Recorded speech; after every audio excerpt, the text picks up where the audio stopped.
Hello पढ़ाई करने वाले मित्रों। Learning platform visual art and GK tutorial पर आपका स्वागत है।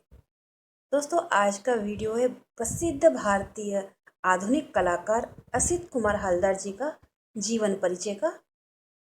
काफ़ी विस्तृत मैंने ये वीडियो बनाया है जिसमें आपको काफ़ी सारी जानकारी प्राप्त हो जाएगी। अगर आपको वीडियो पसंद आता है तो इसे लाइक करें, अपने स्टडी ग्रुप में शेयर करें और चैनल से अभी तक नहीं जुड़े हैं तो जुड़ने के लिए इसे सब्सक्राइब जरूर कर लीजिए। साथ ही बेल आइकन प्रेस कर दें जिससे जो भी वीडियो मैं आप अपलोड करूं उसका नोटिफिकेशन आपको प्राप्त होगा। तो आइए जानते हैं असित कुमार जी का जीवन परिचय कला क्षेत्र में।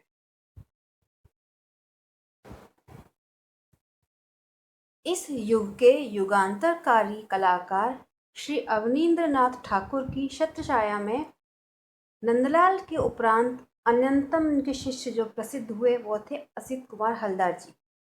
इनका नाम सर्वप्रमुख आता है अवनींद्रनाथ के शिष्यों में।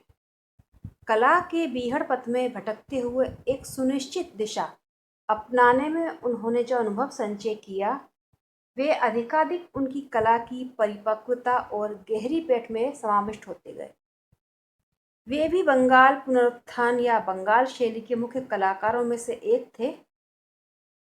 उन्होंने अद्भुत रूप कल्पना का उनमें गुण था। चित्रण सामर्थ्य, रंग संयोजन के अनूठेपन लिए उनके चित्रों में स्वप्न लोक के अंतर्भाव, नए नए रूप और अभिनव रंग मुखरित हुए हैं। वे चित्रकार के साथ साथ कवि व गीतकार भी थे जिसका प्रभाव उनके चित्रों पर पड़ा। उनके चित्रों में कविता की सी लयबद्धता और रसानुभूति प्रमुख रूप से उभरकर सामने आई। मतलब असित कुमार जी सिर्फ चित्रकार ही नहीं थे, वे साथ में कवि और गीतकार भी थे। उन्होंने कुछ मूर्ति शिल्प भी रचे थे। उनकी इसी विशेषता को रेखांकित करते हुए रविंद्रनाथ टैगोर जी ने कहा था कि तुम केवल चित्रकार ही नहीं बल्कि कवि भी हो। यही कारण है कि तुम्हारी तुलिका से अनवरत रसधारा बहती है। सुकुमारता और मधुरता उनकी कला के प्रधान गुण थे। रविंद्रनाथ टैगोर जी ने भी उनकी कवि का जो उनका गुण था उसके लिए उनको कहा था कि तुम सिर्फ एक चित्रकार नहीं हो बल्कि कवि भी हो। इसी कारण तुम्हारी तुलिका में एक रसधारा बहती है। असित कुमार जी का जन्म हुआ 10 सितंबर 1890 को जोरासा को कोलकाता में टैगोर भवन में विचित्र कला में वातावरण में उनका जन्म हुआ। उनकी नानी विख्यात कवि रविन्द्रनाथ टैगोर की बहन थी। असित कुमार जी की जो नानी थी वो रविन्द्रनाथ टैगोर जी की बहन थी। इस तरह से रिश्ते में रविन्द्रनाथ जी के परनाती थे। उनके दादा राखल दास हलदर भी चित्रकला में निपुण थे। वर्ष 1906 में 16 वर्ष की जब उनकी आयु थी तो उन्होंने प्रवेश लिया राजकीय कला विद्यालय में, जहां उन्होंने अवनींद्रनाथ टैगोर जी से 1911 तक, मतलब 1906 से 1911 तक कला की विधिवत शिक्षा ली। वे उनके प्रिय शिष्यों में से एक थे। यही कुमार हलदर को नंदलाल बोस, सुरेंद्र नाथ गांगुली तथा शारदा चरण उकिल जैसे प्रतिभावान विद्यार्थियों का साथ मिला। असित कुमार जी के ये सब साथ में पढ़ते थे। मतलब सब शिष्य थे अवनींद्रनाथ जी के, नंदलाल बोस, सुरेंद्रनाथ गांगुली और शारदा चरण उकिल। इसी समय उन्हें ईवी हैवेल तथा डॉक्टर आनंद कुमार स्वामी जैसे कला मनीषियों का सानिध्य भी प्राप्त हुआ, जिनके मध्य रहकर उन्होंने कला के पुनरुत्थान की गतिविधियों पर दृष्टिपात किया। इसी दौरान उन्होंने दो प्रसिद्ध बंगाली कलाकारों जदुपाल और बक्केश्वर पाल से मूर्तिकला की शिक्षा ली। मूर्तिकला में उनके गुरु रहे जदुपाल जी और बक्केश्वर पाल जी। इसके अलावा सन 1908 में एक अन्य ब्रिटिश मूर्तिकार लियोनार्डो जोनिंग्स, उनसे उन्होंने मूर्तिकला का प्रशिक्षण लिया।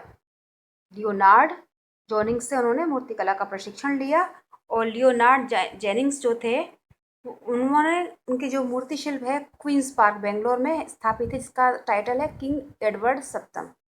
काफ़ी प्रसिद्ध प्रतिमा है ये। असित कुमार हलदर ने सन 1909 से 11 के मध्य लेडी हरिंगम के साथ अजंता के भित्ति चित्रों के अवलोकन के लिए भेजे गए थे और जहां उन्होंने इन चित्रों की अनुकृतियां तैयार की थी 1909 से 1911 के मध्य। वर्ष 1914 में भारतीय पुरातत्व सर्वेक्षण विभाग के लिए समरेंद्रनाथ गुप्त के साथ मिलकर उन्होंने छत्तीसगढ़ के रामगढ़ पहाड़ी में स्थित जोगीमारा की गुफा चित्रों की प्रतिलिपियां बनाई और पुनः उन्हें 1917 में मध्य प्रदेश के धार जिले में स्थित बाघ गुफाओं की जांच परख के लिए आमंत्रित किया गया था। मतलब उन्होंने अजंता की प्रतिलिपियां भी बनाई, उसके बाद जोगीमारा की बनाई और साथ में बाघ गुफाओं की प्रतिलिपियां भी उन्होंने बनाई। वर्ष 1921 में उन्होंने नंदलाल और सुरेंद्रकर के साथ मिलकर बाघ गुफाओं के चित्रों की प्रतिलिपियां तैयार की। उनके सहयोग से चित्रांकित अजंता की प्रतिलिपियां साउथ केसिंगटन म्यूजियम लंदन के भारतीय विभाग में हैं और जोगीमारा की प्रतिलिपियां भारत सरकार के पुरातत्व विभाग में हैं और बाघ गुफाओं की जो उनके चित्रों की प्रतिलिपियां हैं वो ग्वालियर के गुजरी महल पुरातत्व संग्रहालय में सुरक्षित हैं। अपने कला गुरु अवनींद्रनाथ से प्रशिक्षण पूरा करने के बाद असित हलदर जी विश्व भारती विश्वविद्यालय यानी कि शांति निकेतन गए। वहाँ 1919 ईस्वी में विश्व कवि रविंद्रनाथ टैगोर द्वारा कला भवन की स्थापना हुई और उन्हें नवनिर्मित कला भवन का प्रभारी बनाया गया। 1919 से 1921 तक ये उस पद पर रहे। वर्ष 1923 में उन्होंने यूरोप की यात्रा की और वहाँ कला का अध्ययन भी किया।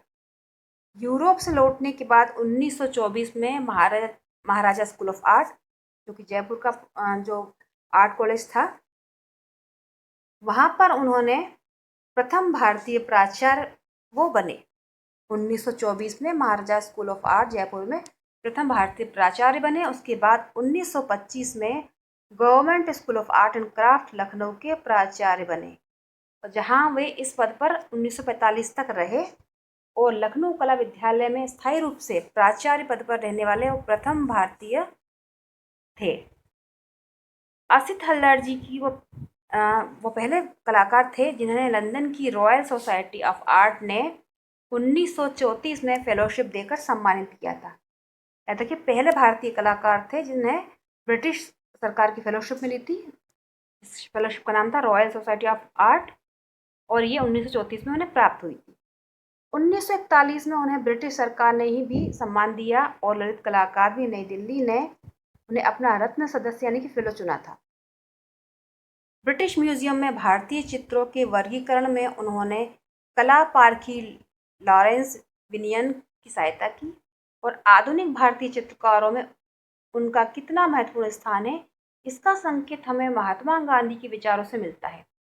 एक बार स्वर्गीय वल्लभ भाई पटेल से गांधी जी ने पूछा था कि रविंद्रनाथ टैगोर के पश्चात उनकी असाधारणताओं को कला के क्षेत्र में कौन ला सकता है, तो उन्होंने कहा था कि असित हलदर जैसे उत्तम चित्रकार जब तक हैं तब तक चिंता की कोई बात नहीं। वास्तव में श्री हलदर संसार के किसी भी कलाकार से कमतर नहीं बल्कि श्रेष्ठतर ही थे। असित हलदर की प्रारंभिक रचनाएं भित्ति चित्रों की शैली में हैं और वैसे भी शुरुआत में उन्होंने भित्ति चित्रकार के रूप में ज़्यादा ख्याति प्राप्त की। जैसे कि आपको बताया भी अजंता, बाघ, जोगीमारा की उन्होंने प्रतिलिपियां बनाई तो उसका असर उनकी कला पर भी था। ये सब बनाने के बाद जॉर्ज पंचम के आगमन पर कोलकाता में उनके स्वागत में लगाए गए शामियाने को नंदलाल बोस और वेंकटप्पा के साथ उन्होंने बड़े बड़े चित्रों के से सजाया था। असित हलदर ने लकड़ी, रेशम तथा अन्य माध्यमों पर काम किया और उन्होंने जल रंगों, टेम्परा तथा तेल रंगों में प्रचुरता से काम किया। सर्वत्र ही उन्होंने टेक्निक की सरलता का ध्यान रखा है और उनकी रेखाओं में स्पष्टता तथा कोमलता युक्त सौंदर्य है, संगीतात्मक तथा रोमानी सुकुमारता है और आध्यात्मिक शक्ति है। उन्होंने काष्ठ पर लाख की वार्निश करके एक विशेष प्रकार की तकनीक विकसित की जिसे लेसिट कहा जाता है। भारतीय पर्व, त्योहार, मेले ठेले, उत्सव तथा भारतीय जन की आकांक्षाओं को करने वाले हलदर उन भारतीय कलाकारों में अग्रणी स्थान रखते हैं जो भारतीय परंपराओं मूल्यों के प्रति प्रतिबद्ध रहे। उनके चित्रों में अजंता के अलावा फारसी तथा किंचित यूरोपीय शैली का प्रभाव भी स्पष्ट है। असित कुमार जी के चित्र अजंता शैली से प्रभावित थे ही, लेकिन हल्का प्रभाव उनके चित्रों पर फारसी और किंचित यूरोपीय शैली का भी माना जाता है। असित कुमार हल्दर ने प्रारंभिक चित्रों में उमर खयाम की रुबाइयों के 12 चित्रांकन यानी कि इलस्ट्रेशन किए, जो विशेष उल्लेखनीय है। The Rubaiyat of Omar Khayyam album की भूमिका में इन चित्रांकनों के विषय में ईवी हेवन ने लिखा है कि रुबाइयों का चित्रण करने वाले भारतीय और यूरोपीय बहुत से चित्रकार हैं, लेकिन कोई भी प्रवाह और निश्चितता के साथ रुबाइयों की कोमलता को नहीं छू सका है। ऐसी स्थिति में हल्दर ने अपनी तकनीक में मुगल दरबारी चित्रकारों की श्रेष्ठ कला परंपरा का अनुसरण करते हुए प्रत्येक रुबाई के चित्रांकन में अपनी सृजनात्मक कल्पना शक्ति और लयात्मक सौंदर्यानुभूति की निजी मोहर लगा दी है। असित कुमार हल्दर ने संथाल जीवन, रासलीला व भगवान बुद्ध को अपने चित्रों का मुख्य विषय मानकर उनकी चित्रमालाएं यानी कि श्रृंखलाएं बनाई। संथाल जीवन और रासलीला के अनेक चित्र उनकी निजी विशेषताओं के लिए उल्लेखनीय हैं। मेघदूत, ऋतु संहार व पौराणिक और ऐतिहासिक विषयों को उन्होंने चित्रित किया है, जिसमें भगवान बुद्ध के जीवन से संबंधित 32 चित्र, भारतीय इतिहास से संबंधित 30 चित्र प्रमुख हैं। उनकी कुछ प्रसिद्ध कृतियां। असित कुमार हल्दर ने चित्रों का सबसे बड़ा संग्रह जो है वो प्रयागराज के इलाहाबाद संग्रहालय में है। इसका पूर्व नाम जो था वो था नगर पालिका संग्रहालय। इस संग्रहालय के मुख्य हाल का नाम 1938 में उन्हीं के नाम पर हल्दर हॉल कर दिया गया। संग्रहालय में हल्दर हॉल व आधुनिक चित्रकला विधि में कुल मिलाकर उनके 35 चित्र प्रदर्शित हैं, जिनमें कृष्ण का वंशी वादन टेम्परा माध्यम में, अकबर इलाहाबाद किले का निर्माण देखते हुए टेम्परा, जगाई मधाई उद्धार टेम्परा, निषाद राज व भगवान राम का मिलन टेम्परा, राजपुरुष द्वारा नौका विहार टेम्परा, उमा जल वासव दत्ता जल रंग और कागज पर स्याही से बना है, वेग जल रंग, शाश्वत ज्योति जल रंग, माँ और बच्चा कागज पर जल रंग, आदमी और रहस्य जल रंग। ये उनके कुछ प्रसिद्ध चित्र हैं जो कि प्रयागराज के संग्रहालय में हैं। ये तकरीबन 35 चित्रों के नाम हैं और ये सभी इलाहाबाद संग्रहालय में है। असित हल्दर का एक प्रसिद्ध चित्र प्रतीक्षा बोर्ड पर तेल रंग, ये एनजीए में यानी कि राष्ट्रीय आधुनिक कला संग्रहालय नई दिल्ली में है। इसके अलावा उनका एक अन्य विख्यात चित्र है शिवाजी और गुरु रामदास वॉश टेक्निक का, ये टैगोर लाइब्रेरी लखनऊ में है। विदेशों में उनके चित्र Boston museum, Victoria and Albert museum London में हैं और साथ ही इंडियन म्यूजियम कोलकाता में, श्री चित्रालयम त्रिवेंद्रम और रामास्वामी मुद्दा जो है संग्रहालय, वहाँ पर इनकी कृतियाँ रखी हुई हैं। इसके अतिरिक्त देश विदेश के अनेकों संग्रहालय में उनके चित्र हैं, जिसमें कुछ प्रसिद्ध चित्रों के जैसे टाइटल हैं अशोक वाटिका में सीता, संगीत की लो, ध्रुव, अप्सरा, दमयंती, अनंत जीवन, कुणाल व अकबर, झरने की आत्मा, जंगल की आत्मा, हवा की शक्ति, ऋतुओं का नृत्य, चैतन्य और डाकू, ख्याली सा सांस और ये अनजान सफर, बारिश के दिन, झरना और प्रकृति, राय राजा लोटस, नववधु, Lakshmi, Shiva, the spirit of storm, Gitanjali, संगीत इत्यादि इनके कुछ प्रसिद्ध चित्र हैं। असित कुमार जी चित्रकार होने के साथ साथ एक मूर्तिकार भी थे। उन्होंने प्रस्तर, कांस और कास्ट यानी कि लकड़ी में अनेक प्रतिमाएं बनाई। रविन्द्रनाथ जी की विश्वविख्यात जो प्रभाविता थी, उससे प्रभावित होकर उन्होंने उनकी एक आवक्ष प्रतिमा बनाई थी और जिसकी उत्कृष्टता से स्वयं कवि गुरु भाव विह्वल हो उठे और कहा था कि यह आपकी आत्मा का स्वतंत्र विकास है, इसलिए अपनी चेतना से आपने मिट्टी में प्राण फूंक दिए हैं, अपनी श्रद्धा के ताप से मूर्ति को प्रकाशित कर दिया है। आपका स्वप्न एक ऐसी कलाकृति के रूप में मूर्तिमान हुआ है जिसमें रूप तो मेरा है, आनंद आपका है। वर्तमान में इलाहाबाद संग्रहालय प्रयागराज में उनकी एक प्रतिमा प्रदर्शित है। उन्होंने लेखन कार्य किया है, वो बहुत सारी भाषाओं के जानकार थे। वे मराठी, हिंदी, संस्कृत, अंग्रेजी, मराठी नहीं बांग्ला इन भाषाओं के जानकार थे और उन्होंने कई गीतों की, कविताओं की रचना की, नाटक लिखे और उन्होंने मेघदूत और ऋतुसंहार जैसी संस्कृत रचनाओं का उन्होंने बांग्ला में अनुवाद किया। हिंदी में कला और संस्कृति पर उनके लेख निबंध छपे। उनकी कविता संग्रह, गीत संचय, नाटक, अनुवाद और कला आलोचना की लगभग 40 पुस्तकें हैं। उनकी उल्लेखनीय पुस्तकों में Indian culture at the glance अंग्रेजी में है, अवर हेरिटेज इन आर्ट अंग्रेजी में है, आर्ट एंड ट्रेडिशन अंग्रेजी में है, भारतीय शिल्पकथा बांग्ला में, अजंता बांग्ला, भारतीय चित्रकला का इतिहास हिंदी, ललित कला की धारा हिंदी और रूपदर्शिका हिंदी में उनकी कुछ प्रसिद्ध किताबें हैं। हलदर एक बड़े संस्था निर्माता भी थे। उन्होंने कला भवन Shanti Niketan school of art Jaipur तथा government college of art and craft Lucknow के प्राचार्य पद पर रहते हुए उन्होंने इन संस्थाओं के विकास में अपना महत्वपूर्ण योगदान दिया।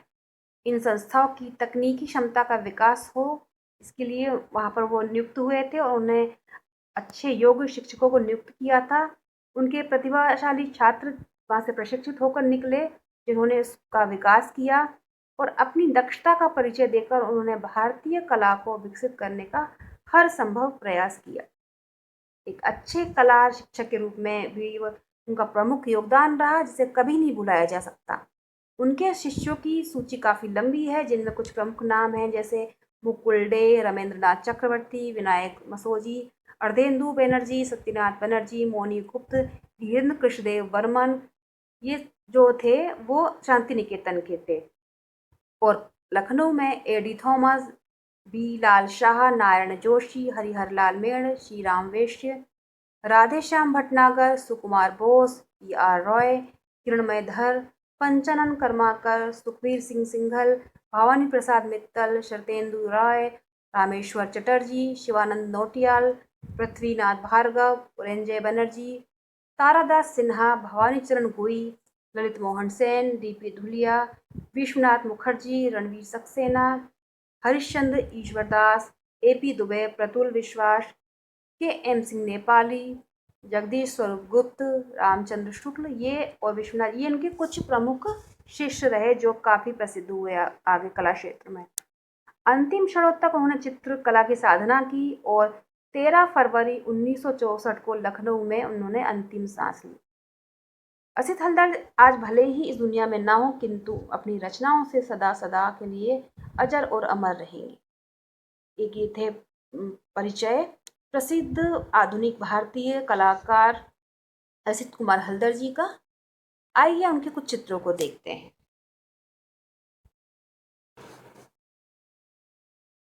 ये है उनके द्वारा बनाया गया एक सेल्फ पोर्ट्रेट। ये ऑयल माध्यम में है बोर्ड पर। ये उनके द्वारा बनाया गया चित्र है, ग्वाशे पेपर पर बनाया है ये उन्होंने 1952 में। ये है उनका बनाया हुआ 1952 का ये चित्र, ये भी ग्वाशे पेपर पर है। इन सभी चित्रों में उनका टाइटल, माध्यम और साइज मेंशन है। ये अनटाइटल्ड है उनका 1940 से 49 के बीच का, कृष्ण जी का। ये आदिवासी उन्होंने बनाया 1930 में। टेम्परा ऑन बोर्ड है ये उनका बनाया हुआ चित्र। ये अन्य चित्र है, ऑयल ऑन कैनवस है ये उनका बनाया हुआ, ब्लैक प्रिंसेस, जैसे कि अजंता से प्रभावित चित्र है ये। एक ये उनका अनटाइटल्ड है 1952 का। तो आप देख सकते हैं उनके चित्रों को, कितनी कोमलता और जो भारतीय कला है वो उसमें दृष्टिगोचर होती है। ये अनटाइटल्ड है, बुद्ध 1910 का बनाया हुआ उनका।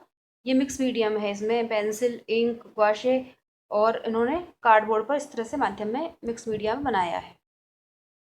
ये भी एक अन्य चित्र है उनका 1952 का, कालिदास से प्रभावित होकर। ये एक टैगोर जी और गांधी जी का बनाया उन्होंने 1949-52 के बीच का। एक अनटाइटल्ड है ये उनका।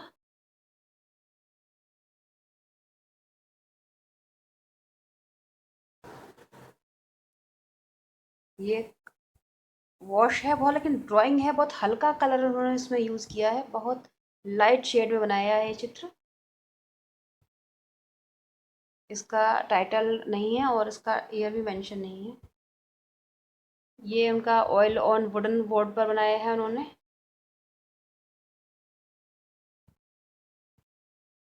एक अन्य चित्र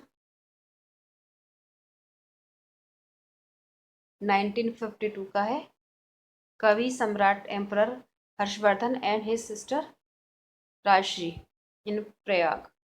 1952 का है ये बोर्ड पर बनाए उनका बनाया हुआ चित्र। दोस्तों, ये था परिचय प्रसिद्ध भारतीय आधुनिक कलाकार असित कुमार हल्दर जी का। अगर आपको वीडियो पसंद आया हो तो लाइक शेयर जरूर करें और कमेंट करके बताएं। Good luck. जय हिंद।